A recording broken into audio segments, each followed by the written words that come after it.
नमस्कार दोस्तों, कैसे हो आप सभी लोग। उम्मीद है अच्छे होंगे। और आज संडे के दिन बारिश का मज़ा सभी लोग ले रहे हो घर पे। तो देखो, थंबनेल में देख लिया आज कि हम लोग लाइव क्लास चालू करने वाले थे, लेकिन आज नेटवर्क प्रॉब्लम की वजह से क्लास लाइव नहीं हो पाई। लेकिन देखते हैं अगले दिन। ठीक। तो हम लोग आज पढ़ने वाले हैं भारत के प्रमुख गवर्नर जनरल और वायसराय, क्योंकि काफ़ी इंपॉर्टेंट क्वेश्चन यहाँ से पूछे जाते हैं। तो भारत के प्रमुख गवर्नर जनरल और वायसराय के बारे में जो भी क्वेश्चन बनते हैं इंपॉर्टेंट, वो हम पढ़ेंगे। ठीक। तो सबसे पहले जान लो कि गवर्नर जनरल और वायसराय कब कब कौन कौन बने हैं। तो यहीं से यही इंपॉर्टेंट क्वेश्चन यहाँ से पूछे जाते हैं। सबसे पहले देखो, गवर्नर जो जनरल बनाए जाते थे, जनरल सबसे पहले ईस्ट इंडिया कंपनी भारत में आई थी। ठीक। ब्रिटेन से व्यापार करने के लिए, भारत में केवल व्यापार करने के लिए ईस्ट इंडिया कंपनी आई थी। लेकिन जब भारत में आई तो यहाँ पे उसने सभी जगह पे अपना अधिकार जमा लिया और ईस्ट इंडिया कंपनी के रूप में आई थी, जिसने 1773 से लेके ये आपके 1857 की क्रांति तक लगभग इसने भारत में ईस्ट इंडिया कंपनी के रूप में इन्होंने अंग्रेजों ने भारत में अधिकार जमाया। ठीक। 1773 से लेके 1857 की क्रांति तक लगभग इन्होंने अपना अधिकार जमाया।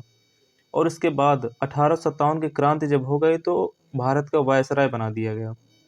ठीक।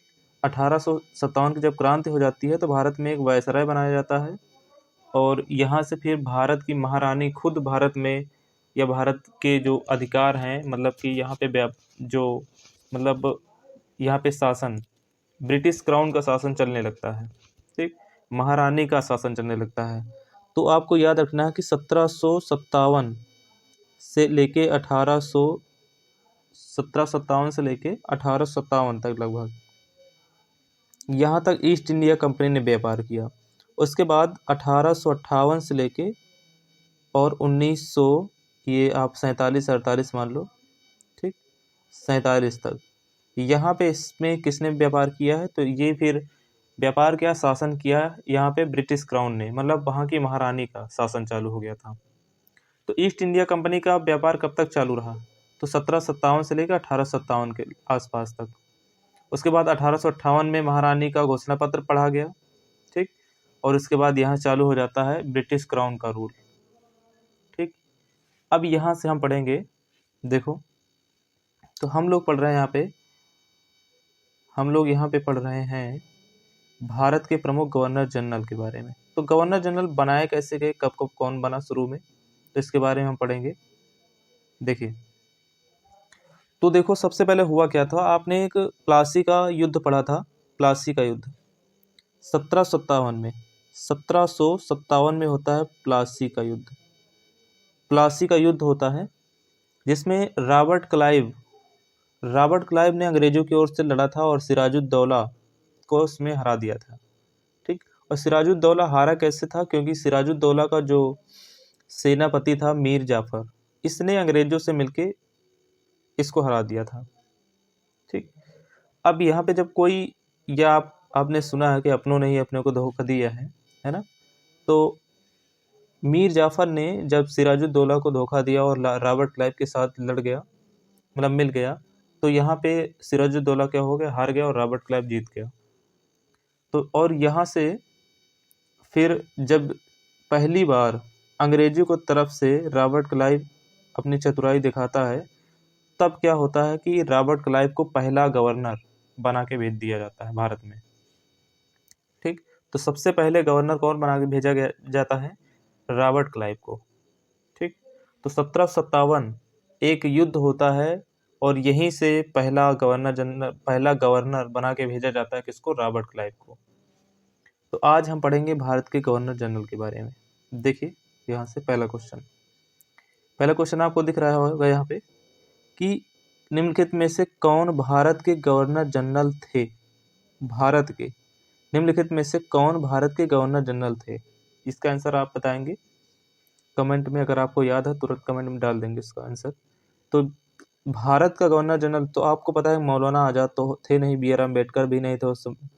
ठीक। सरदार वल्लभ भाई पटेल नहीं थे। तो भारत का गवर्नर जनरल इनमें से एक ही था, वो थे सी राजगोपालाचारी।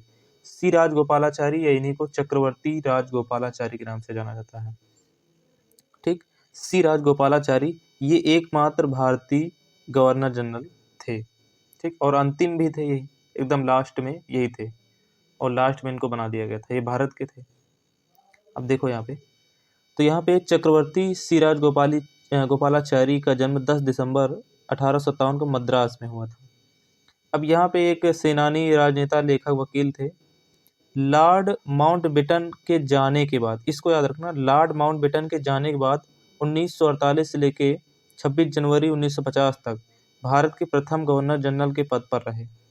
ठीक, और इसके बाद जवाहरलाल नेहरू के नेतृत्व में अंतरिम सरकार जो बनी थी, वहां पे भी ये मंत्री बनाए गए थे। तो सी राजगोपालाचारी अंतिम गवर्नर जनरल, भारत में अंतिम गवर्नर जनरल कौन थे? सी राजगोपालाचारी। इससे पहले कौन थे? इससे पहले थे लॉर्ड माउंटबेटन। ठीक, आपको याद रखना। इसके आगे देखिए अगला क्वेश्चन। इसके बाद रॉबर्ट क्लाइव ने, फिर डैश है यहाँ पे, में एक दोहरी सरकार की शुरुआत की, जिसके तहत मीर जाफर को एक बार फिर नवाब बनाया गया था। तो अभी हमने बताया था कि रॉबर्ट क्लाइव ने सबसे पहले युद्ध जीता था और सिराजुद्दौला को हराया था। मीर जाफर वही है जिसने इसका साथ दिया था, और रॉबर्ट क्लाइव ने इसे नवाब बना दिया था। तो सबसे पहले नवाब कहाँ पे बनाया गया था? तो आपको याद रखना है, बंगाल में। बंगाल का सबसे पहले नवाब बनाया गया था इसको, रॉबर्ट क्लाइव ने, क्योंकि रॉबर्ट क्लाइव ने कहा था कि अगर आप हमको हमारा साथ देंगे तो हम आपको नवाब बना देंगे। तो इसने, मीर जाफर ने इसका साथ दिया और इसको बना दिया यहाँ का गवर्नर नवाब। इसको क्या बना दिया? नवाब बना दिया गया। कहाँ का? बंगाल का। ठीक, देखिए यहाँ पे, तो देखो यहाँ पे, मीर कासिम को हटाने के पश्चात रॉबर्ट क्लाइव ने पुनः 1763 में मीर जाफर को गवर्नर जनरल बना दिया।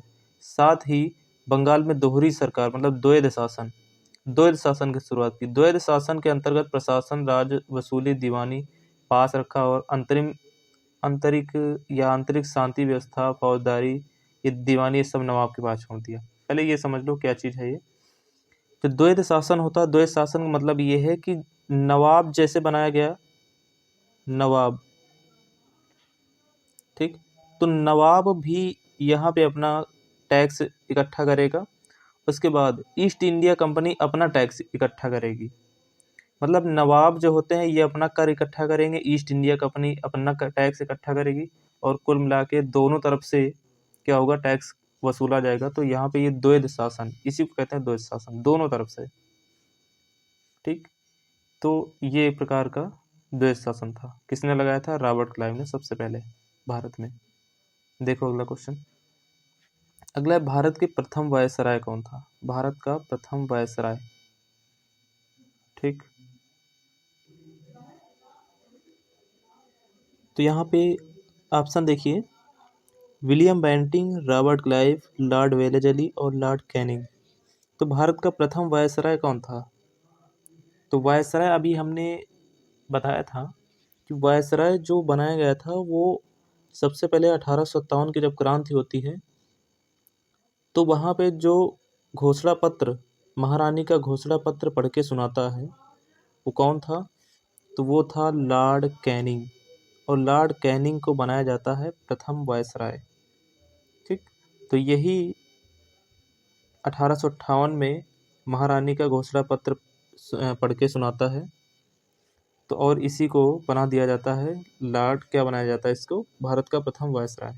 ठीक, और ये आपको याद रखना है कि 1857 की जो क्रांति होती है, उस समय भारत का वायसराय या गवर्नर जनरल, क्योंकि अंतिम गवर्नर जनरल यही था, अंतिम गवर्नर कौन था? लॉर्ड कैनिंग, और यही प्रथम वायसराय बनाया जाता है फिर से।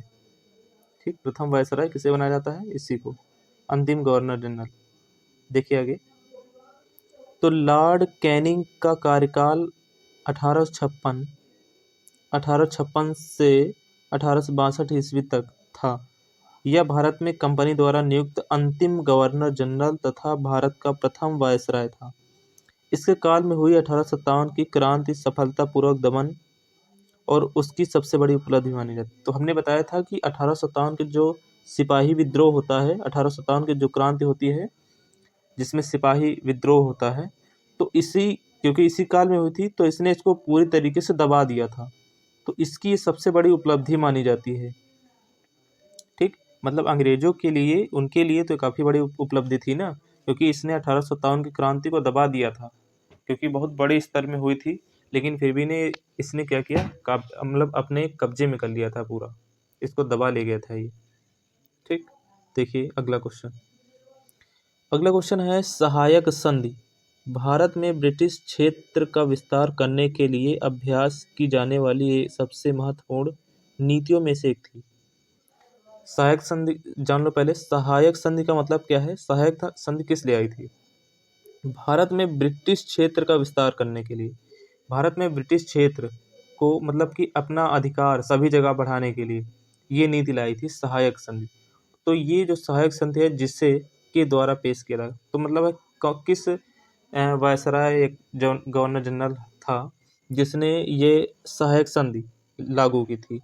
सहायक संधि किसने लागू की थी? तो आपको याद रखना है लॉर्ड वेलेजली। काफ़ी इंपॉर्टेंट क्वेश्चन है ये।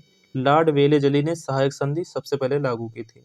और सबसे पहले देखो वेलेजली जो था इसी ने सहायक संधि लागू की थी। ठीक, और सबसे पहला अगर राज्य कहेंगे किसने अपनाया था, तो हैदराबाद ने। हैदराबाद हैदराबाद ने सबसे पहले सहायक संधि को अपनाया था। ठीक, अगला देखो।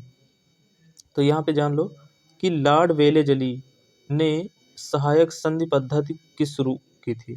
ठीक, भारत में सहायक संधि का प्रयोग वेलेजली से पूर्व भी हुआ था। फ्रांसीसी ने डुप्ले ने किया था, लेकिन सहायक संधि स्वीकार करने वाले राज्यों में हैदराबाद, मैसूर, तंजाउर, अवध यही अपना लखनऊ वाला अवध।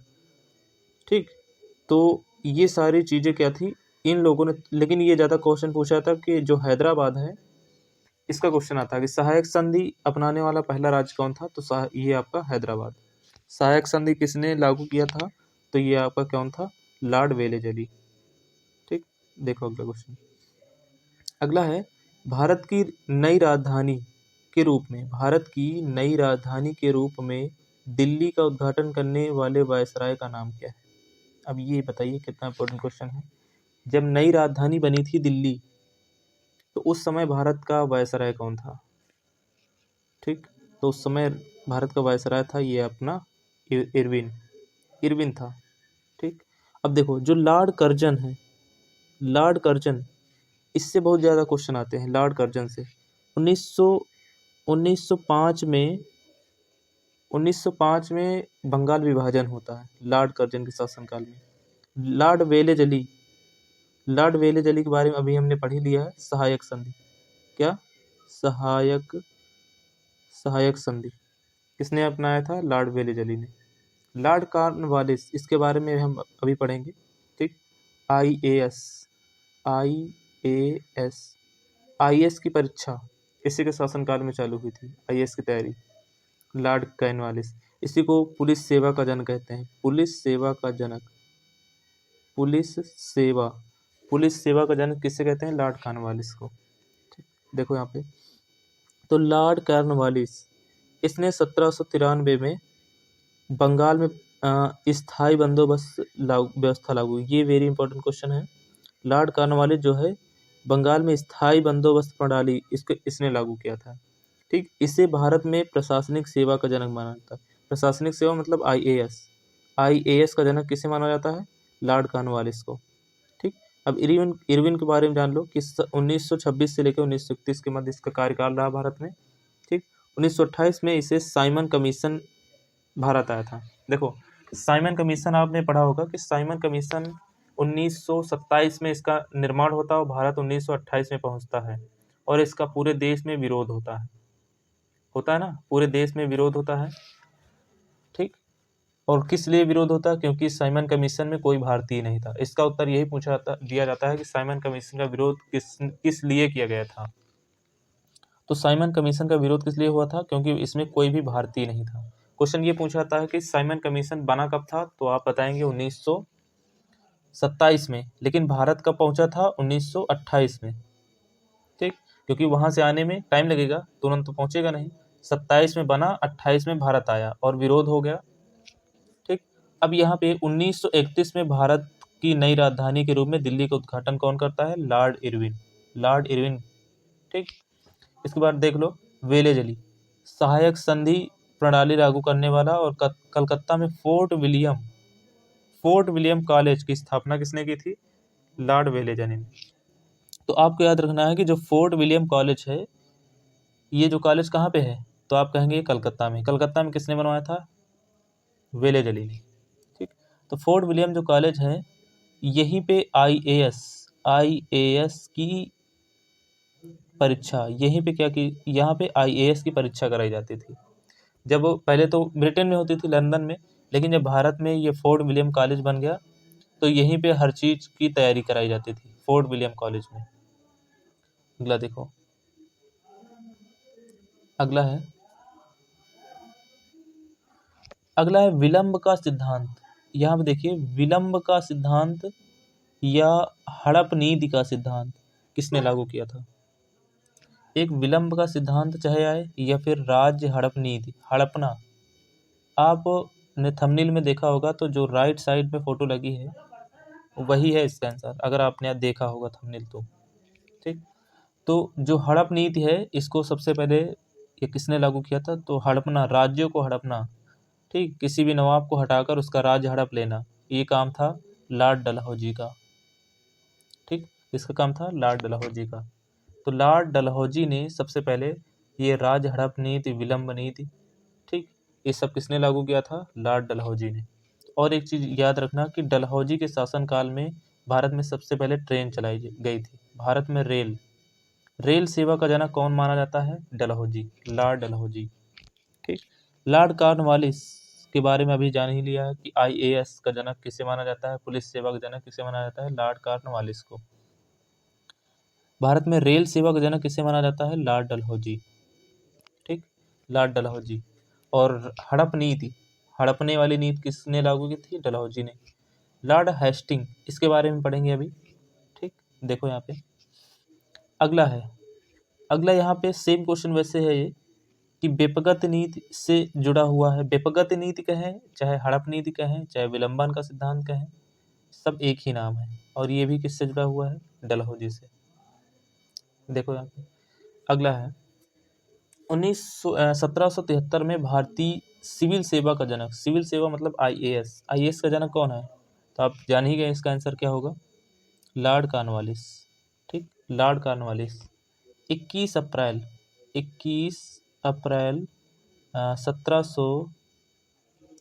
अप्रैल ये लगभग 1700 कुछ के आसपास, 1793 के आसपास ये होता है, इसने लागू की थी। 1793 आप लिख लेंगे। 21 अप्रैल 1793 में आईसीएस की स्थापना कौन करता है? आईसीएस, आईएएस नहीं था पहले, ये पहले था आईसीएस, ठीक, उसके बाद आईएएस बन गया था। 21 अप्रैल 1793 को एक चार्टर आता है, ठीक, जिसे आईसीएस, भारतीय नागरिक सेवा के रूप में इसकी स्थापना होती है। किसने की थी? लॉर्ड कॉर्नवालिस ने। लॉर्ड हार्डिंग का काफ़ी आप नाम सुनेंगे जब क्लास में थ्योरी पढ़ेंगे। लॉर्ड हार्डिंग जो था, इसके ऊपर बम गिराए गए थे इसकी गाड़ी पे, लेकिन बच गया था, ये बच गया था। देखो आगे, अगला है 1781 में भारत के पहले गवर्नर जनरल वारन हेस्टिंग, भारत के प्रथम गवर्नर जनरल वारन हेस्टिंग ने मुस्लिम कानून के अध्ययन और शिक्षण के लिए मदरसा की स्थापना की थी। तो सबसे पहले मदरसा की जो स्थापना की थी, लॉर्ड किसने की थी? वारन हेस्टिंग ने, ठीक। और वारन हेस्टिंग ने किसकी स्थापना की थी? यहाँ पे मदरसा की। कहाँ पे की थी? तो ये आपका आंसर हो जाएगा कलकत्ता में, ठीक, कलकत्ता में स्थापना की थी। अगला देखो, यहाँ पे जान लो पहले कि 1781 में भारत के पहले गवर्नर जनरल वारन हेस्टिंग ने मुस्लिम कानून के अध्ययन और शिक्षण के लिए कलकत्ता में मदरसा की स्थापना की। वारन हेस्टिंग रेगुलेटिंग एक्ट के तहत बंगाल का पहला गवर्नर जनरल, या यहाँ भारत का पहला गवर्नर जनरल भी था, ठीक। तो भारत का पहला गवर्नर जनरल, भारत का पहला गवर्नर जनरल कौन था? भारत का पहला गवर्नर जनरल कौन था? तो आपको याद रखना है वारेन हेस्टिंग, वारेन हेस्टिंग। ठीक, देखो आगे अगला है यहाँ पे कि भारतीय राष्ट्रीय कांग्रेस की स्थापना के समय भारत का गवर्नर जनरल कौन था? तो आप यहाँ पे बताएंगे कि भारत में जब भारतीय राष्ट्रीय कांग्रेस, इंडियन नेशनल कांग्रेस की स्थापना होती है उस समय भारत का गवर्नर जनरल कौन था? ऐसे ही क्वेश्चन पूछे जाते हैं। तो सबसे पहले बताइए कि 1800 यहाँ पे जो कांग्रेस की स्थापना होती है, कांग्रेस की जब स्थापना होती है तो उस समय भारत का गवर्नर जनरल कौन था? कमेंट में बताइए जल्दी से। तो भारत में जब कांग्रेस की स्थापना होती है 1885 में, कब होती है? 1885 में।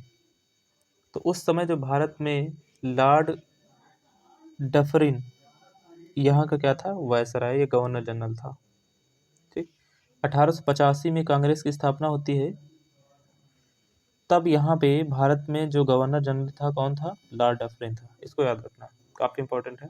लॉर्ड कैनिंग के बारे में आपने समझ लिया कि 1857 की जब क्रांति होती है तो उस समय भारत में लॉर्ड कॉर्नवालिस भारत का अंतिम गवर्नर जनरल और पहला वायसराय यही बनाया जाता है, और इसी ने महारानी का घोषणा पत्र पढ़ के सुनाया था। ठीक, लॉर्ड कॉर्नवालिस। लॉर्ड डलहौजी के बारे में हमने बता दिया है कि लॉर्ड डलहौजी जो था, इसे रेल सेवा का जनक कहते हैं। राज्य हड़प नीति इसी ने चालू की थी। ठीक, और ये जो जेम्स फोर्ड था, जेम्स फोर्ड के बारे में हम काफ़ी ज़्यादा क्वेश्चन नहीं आता है, लेकिन ये है कि जेम्स फोर्ड के बारे में जो जलियांवाला बाग हत्याकांड होता है, आपको याद रखना है कि जेम्स फोर्ड के बारे में कि जो जेम्स फोर्ड था इसके समय में जलियांवाला बाग हत्याकांड होता है। ठीक, जलियांवाला बाग हत्याकांड किसके शासनकाल में होता है? लॉर्ड जेम्स फोर्ड के शासनकाल में। देखिए आगे, तो यहाँ पे जान लो कि भारतीय राष्ट्रीय कांग्रेस की स्थापना अंग्रेजी सरकार के अवकाश प्राप्त अंग्रेज अधिकारी एलन एक्टोवियन ह्यूम, A.O. ह्यूम नाम सुना है ना? A.O. ह्यूम, वही है एलन एक्टेवियन ह्यूम द्वारा 1885 में की थी। ठीक, अब यहाँ पे इसकी स्थापना जब होती है तो 28 दिसंबर 1885 में बम्बई स्थित गोकुलदास तेजपाल संस्कृत विद्यालय में आयोजित किया गया। इसकी जो प्रथम अधिवेशन था 1885 में बन के तैयार होता है। ठीक, लेकिन जब प्रथम अधिवेशन कब होता है? 28 दिसंबर 1885 में। कहाँ पे? गोकुलदास तेजपाल संस्कृत विश्वविद्यालय में। तो उस समय जब इसकी स्थापना होती है भारतीय राष्ट्रीय कांग्रेस की, तो उस समय भारत का गवर्नर जनरल कौन था? Lord Dufferin. इसको आपको याद रखना है, काफ़ी इंपॉर्टेंट है, लॉर्ड डफरिन। अगला देखो, यहाँ पे भारत के अंतिम गवर्नर जनरल कौन थे? भारत के अंतिम गवर्नर जनरल, तो भारत के, ठीक, भारत के पूछा जा रहा है, भारत में और भारत के, काफ़ी इंपॉर्टेंट है यहाँ पे। भारत के मतलब भारत के रहने वाले, भारत में का मतलब अंग्रेजी हो कोई। भारत के कौन थे? चक्रवर्ती राजगोपालाचारी, ये भारत के अंतिम गवर्नर जनरल थे। ठीक, तो देखो, स्वतंत्र भारत के प्रथम और अंतिम गवर्नर जनरल चक्रवर्ती राजगोपालाचारी थे। ठीक, जबकि स्वतंत्र भारत के प्रथम गवर्नर जनरल कौन थे? प्रथम गवर्नर जनरल लॉर्ड माउंटबेटन। तो यहाँ पे आपको याद रखना, स्वतंत्र भारत के प्रथम गवर्नर जनरल कौन थे? Lord Mountbatten. और अंतिम गवर्नर जनरल कौन थे? यह स्वतंत्र भारत के प्रथम और अंतिम गवर्नर जनरल चक्रवर्ती सी राजगोपालाचारी थे। लेकिन जब पूछा जाए कि भारत के प्रथम गवर्नर जनरल, तो वहाँ पे लॉर्ड माउंटबेटन हो जाएगा स्वतंत्र भारत में। देखो अगला है कि यहाँ पे डॉक्ट्राइन ऑफ लाइफ्स नीति, डॉक्ट्रिन ऑफ लाइफ्स नीति किसने बनाई थी? तो डॉक्ट्रिन ऑफ लाइफ्स, ये जो नीति है ये भी वही है। ठीक, इसको भी लागू किया था किसने? लॉर्ड डलहौजी ने। डॉक्ट्राइन ऑफ लाइफ से वही नीति है जो आपने अभी पढ़ा था, देखो कौन सी, राज्य हड़प नीति या विपगत नीति, इसी को डॉक्ट्राइन ऑफ लाइफ, तीनों नाम एक ही है। शुरुआत किसने की थी? लॉर्ड डलहौजी ने। अब इसने जब शुरुआत की थी तो इसने कितने राज्यों को हड़पा था ये जान लो। जैतपुर, सतारा पंजाब में है, संभल, बघाट, उदयपुर, झांसी, नागपुर, ये सारे राज्यों को इसने हड़पा था।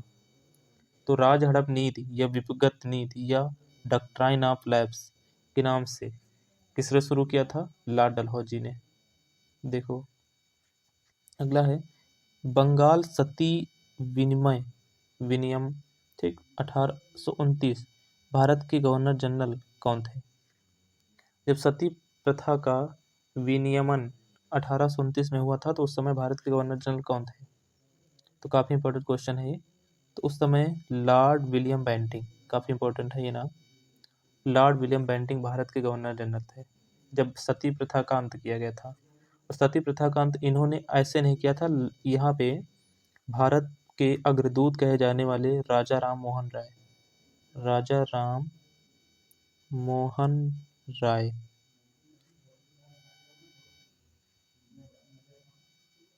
राजा राम मोहन राय उस समय भारत के कौन थे? ये भारत में एक काफ़ी इम्पोर्टेंट नाम है, राजा राम मोहन राय।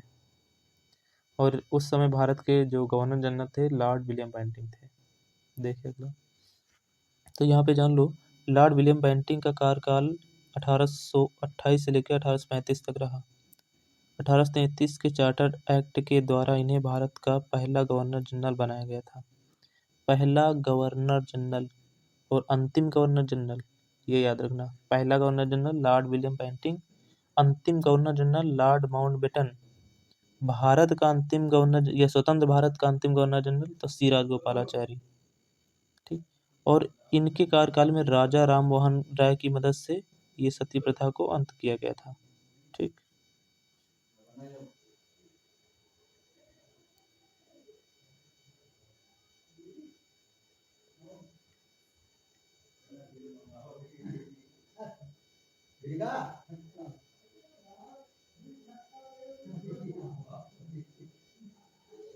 देखिए यहाँ पे, तो यहाँ पे आप इसका आंसर जान ही गए हैं। स्वतंत्र भारत के गवर्नर जनरल कौन थे? स्वतंत्र भारत के गवर्नर जनरल, तो स्वतंत्र भारत के गवर्नर जनरल आपको हमने बता ही दिया है। स्वतंत्र भारत में देखो, स्वतंत्र भारत में जो गवर्नर जनरल थे, अगर भारत के स्वतंत्र भारत के गवर्नर जनरल, तो यहाँ पे आपको आंसर देना राजा जी। राजा जी वही है सी राज गोपालाचारी, सिराज गोपालाचारी, सिराज गोपालाचारी, ठीक। ये वही व्यक्ति हैं चक्रवर्ती राज गोपालाचारी, पूरा इनको दूसरा नाम है इनका राजा जी। ये स्वतंत्र भारत के गवर्नर जनरल, ये अंतिम का है या फिर स्वतंत्र भारत के? स्वतंत्र भारत के, लेकिन भारत के हैं। अगला देखो, तो यहाँ पे स्वतंत्र भारत के प्रथम गवर्नर जनरल लॉर्ड माउंटबेटन हुए, जबकि स्वतंत्र भारत के प्रथम एवं अंतिम गवर्नर जनरल कौन थे? सी राज गोपालाचारी या चक्रवर्ती गोपालाचारी थे, ठीक। देखो आगे, यहाँ पे किसी या किस गवर्नर जनरल के समय भारत का स्वतंत्रता संघर्ष सिपाही विद्रोह हुआ था?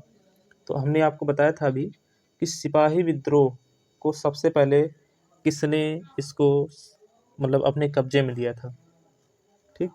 सिपाही विद्रोह कब हुआ था, किसके शासनकाल में हुआ था, या उसने इसको कब्जे में लिया था पूरी तरीके से? तो आप इसका आंसर बताएंगे जल्दी से। देखो 1857 में, 1857 में होती सिपाही विद्रोह। तो उस समय भारत के जो गवर्नर जनरल कौन था, अंतिम गवर्नर जनरल और प्रथम वायसराय कौन था? तो था लॉर्ड कैनिंग, ठीक, लॉर्ड कैनिंग था।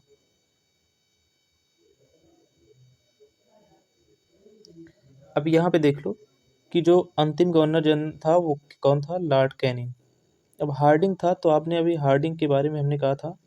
लॉर्ड कैनिंग देख लो कि 1857 में सिपाही विद्रोह होता है, 1857 में, लॉर्ड बेंटिंग, विलियम बेंटिंग के शासनकाल में 1829 में सती प्रथा उन्मूलन होता है, सती प्रथा का अंत किया जाता है कि महिलाएं सती हो जाती थी।